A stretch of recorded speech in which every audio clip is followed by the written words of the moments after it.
All right. Hey guys, welcome back. If you hadn't noticed, I haven't put out a video in a little while here, and there's a reason for that. So we've been getting the basement done. I'm working hard on a video for that and show you guys the new studio down there. Not quite finished yet, but working hard on it. So expect more from that in the future. And well, we'll just go ahead and say that I'll put a link up here and add that to the video later when it's finished. So if you're watching this and you see the card up there, you know that it's done. All right.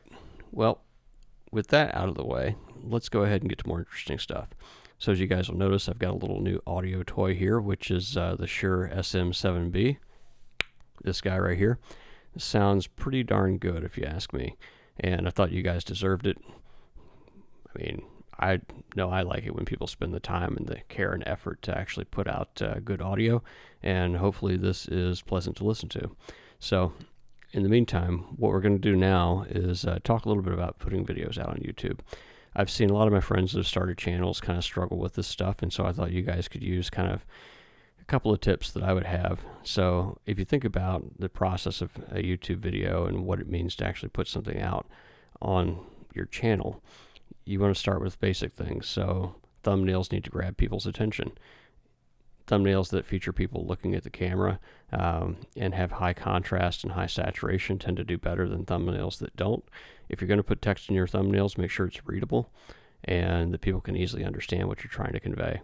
Now, sometimes I'll change the titles up in my videos from time to time and maintain the same thumbnail just for search engine purposes. And to be honest, that's why I don't put text in my titles anymore or text in my thumbnails anymore, because I wanted that flexibility long term. So anyway, that's enough about thumbnails. Then the title and the description, those are two important things that you have to get down as well. Try and make sure that your title and your description also have some of the same keywords in them, so that when YouTube is indexing your videos, it makes it nice and easy for them to find the keywords and know exactly what they're going to rank you in search and all the other kind of stuff. Next up after that is tags, and just remember that YouTube uses every single piece of information available to it to actually help it rank your videos in search. So if you're trying to think about what do we need to do to actually get our stuff recognized, you want to make sure that you're searching for things the way that other people would search for them. So try and think about the essence of your video and what actually goes into it and what it's all about, and then go and perform those same searches yourself and search for them like other people would, and then that'll give you a good idea of what tags and what search terms are the most fruitful for you. Now, it's kind of an art and a balance. You'll kind of see that just because you put a search term in there doesn't mean that that makes you rank high. It's based on a wide variety of factors, but you want to try and help the search engine as much as possible. A lot of people don't realize this, but YouTube is actually the second largest search engine in existence as of now in 2020, and it's only expected to grow. So a lot of people that are younger than me, that's really the primary place they go to get their information. And I send people out there all the time when it's time to actually get information on how to answer questions or to learn a particular skill. I'll send them to YouTube. So other people are doing the same thing. Now, you want to try and deliver on the promise of your title or your description in the first 15 seconds or so. Now, sometimes I do a great job of that, sometimes I don't, and I'll be completely open and honest with you guys about that, and I understand that you can appreciate that. And then a couple things at the end here. One is make sure that you've got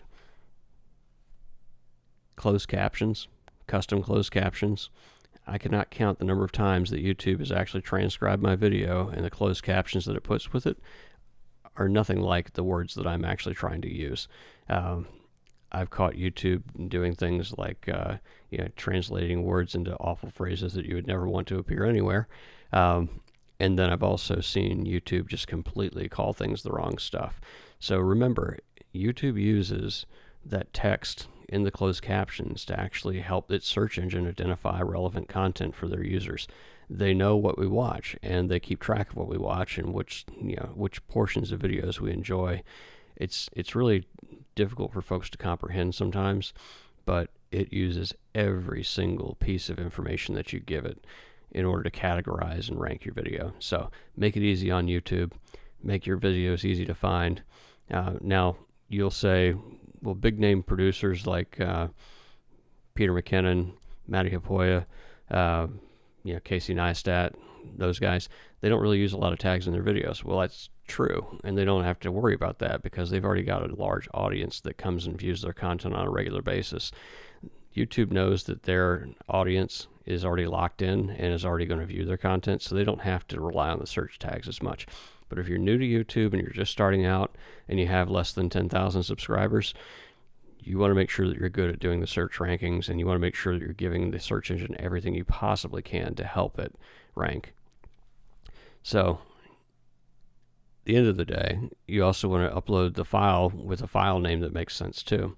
So if you're calling your stuff like Season 1, Episode 5, and that's all you're putting in the file name, that doesn't help YouTube.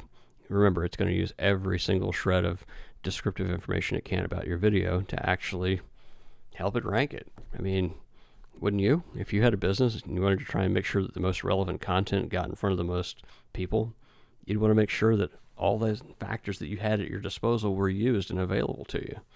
So just think about that as you're preparing your content. And lastly, there's some other things that they've provided. There's some other things they provided over the years that can really help us, and those are end cards or end screens and cards. So cards appear throughout videos, and it helps you do stuff like say, hey, go watch my playlist here, Yeti Cups to Coolers, or go watch all the vids, and I can put a link up here in the card, right? Well, it also helps keep people engaged in your content and keep them moving in your content. So end screens do the same thing. You want to invite people to subscribe, call to action, all that kind of good stuff. But you also want to make it easy for them to find the video that's most relevant to them that's on your channel. So you can do that by offering those end screens that have those elements embedded in them. So anyway, we'll get into some other stuff about YouTube in a future video, but just fair to say that there's lots of stuff out there. There's lots of people trying to give you advice. But if you try and keep it simple and say, how do I make somebody click on my video? How do I make sure that the content's relevant to them? I deliver on the promise in the first little bit so they keep watching. And then how do I make sure that they stay in the ecosystem and keep going? And then how do I provide YouTube with as much possible information as I can find to help the user find my stuff and to keep them engaged in it? That's really all you can do. So, I'm no expert, as you guys can tell. I'm not big stuff. I've got a small subscriber base. You guys are awesome, those of you that are subscribed. If you're not, go ahead and please subscribe. It's one of these things where I think you're going to be pleasantly surprised. I'm going to keep upping the production value. I'm going to keep cranking out content.